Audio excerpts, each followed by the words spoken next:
Hey guys, my name is Jacob Blizzard. I'm an attorney practicing in West Texas, Abilene, Texas. I do criminal defense, appeals, writs, things of that nature. Recently saw the podcast by the Troublemakers and featuring an old client of mine, Randy Valerio. And so wanted to jump on and talk about my comments and feedback on seeing that video. It's a great video. So here we go. I got arrested in West Texas, in Abilene, Texas, for Class 2 felony drug possession. I got pulled over for speeding. So interesting there, he talks about getting a Class 2 felony in Texas. Well, felonies in Texas are not classified quite that way, but he got it mostly right, in that there are generally classifications of first, second, third degree felonies and state jail felonies. Second degree is kind of what he's referring to as, the class. And so that would be a range of punishment of 2 to 20 years in prison, and for this particular drug possession. Over for speeding. It's like, I smell pot in the car. I'm like, no, you don't. He goes, what? I said, no, you don't. It's a brand new car. I haven't smoked weed in it yet. Yeah, it's a funny guy. Randy Valerio, he's a comedian, and funny. I don't know if it's the best course of action to maybe cop a joke with the police officer there that's talking to you. But, hey, it could be true, right? He just bought the car. In Texas, you can get probable cause to search a vehicle after a traffic stop if you have some sort of articulable suspicion that a crime is being committed. That gives you reasonable suspicion to detain a person. Then you probable cause to search their vehicle can come from something like the smell of marijuana. Sometimes they describe it as fresh marijuana or burnt marijuana or something like that.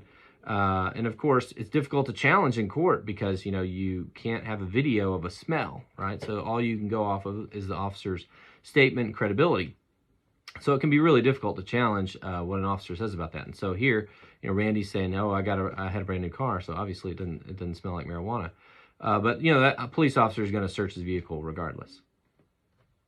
So I had a bag. It was in my trunk. Yeah, and in the bag, and it was 6 chocolate bars. He's like, "Oh, all right, this is like a misdemeanor. I'll write you a ticket." And he goes to his car and comes back. He's like, "Can you turn around?" I'm like, "Why?" He's like, "I have to arrest you." I'm like, "Why?" He's like, "It's too much weed." I'm like, "What are you talking about? It's 6 chocolate bars." He's like, "Well, if you read on the labels, it's like 1,000 milligrams in each bar." So it became a Class 2 felony. Holy shit! I know. Yeah, so crazy thing, right? You think marijuana, it's practically legal in many states across the United States. Well, it's not legal in Texas, one, but two, really what Randy was actually dealing with here is the THC concentrate that comes from marijuana, because it wasn't marijuana packaged in marijuana form. It was the oil taken from marijuana and put into, an edible, a chocolate bar of some sort. And so I don't remember whether it was 1,000 milligrams and or a gram of THC within the chocolate bar, or if the whole chocolate bar was a gram. But nonetheless, even so, the state would use the added material, the chocolate or whatever's there with it, also as a part of the substance, because they can't necessarily differentiate between what's chocolate, what's THC. So they call it all THC for the purposes of calculating how much drugs you have. And in Texas, that's what's going to get you to your level of felony based upon how much drugs you have. So your state jail's less than a gram. Third degree is going to be 1 to 4 grams, and then over 4 grams to 200 grams is going to be that second degree felony range. So that's what Randy's looking at. He's got 6 chocolate bars weighed out at 6 grams. You're over the 4 grams. You're in that second degree felony range.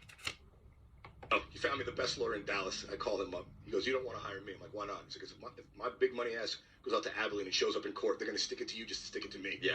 You want to get the local guy who hunts pheasant with the hillbilly judge. Exactly. Yeah, so I love that quote. It's probably one of the best quotes from the video about the hillbilly judge. But, I'll tell you, there are a lot of lawyers that do come out to the Abilene area from other places like Dallas, Fort Worth. And they practice successfully out here. There's always something important to be said about having local counsel because local counsel is going to know the judges, going to know the prosecutors, going to know the police officers, going to know how the system works that they're operating within, because they're in it every day. They're working in it every day. They're not having to travel and figure out another system. And so to that extent, maybe that's more that Dallas lawyer didn't want to come, in a sense, because he knows that, right? He knows the idea that local counsel is who you really want. somebody's familiar with it who's going to do a good job out there in the Abilene area. And then also, you know, he references the hillbilly judge, right? So for me, you know, I don't hunt pheasant, right? And I don't hunt pheasant with any hillbilly judges. I don't hunt with any judges. But I think it speaks to the idea, right, that it's good to know your audience. It's good to know your prosecutors, your judges, and just know how they think. You know, it's always good to be courteous and have a good relationship with them, but, you know, also be willing to go to bat and really, you know, go to trial and advocate for your client if need be. But it doesn't mean that you can't be courteous and know what they think about cases, right? Because you talk about hundreds of cases with them a year about what do you know, this guy's doing this and these are the facts here, and you get a read on the various prosecutors and how they operate. So he found me that guy, a guy named Jacob Lizard. I asked you should.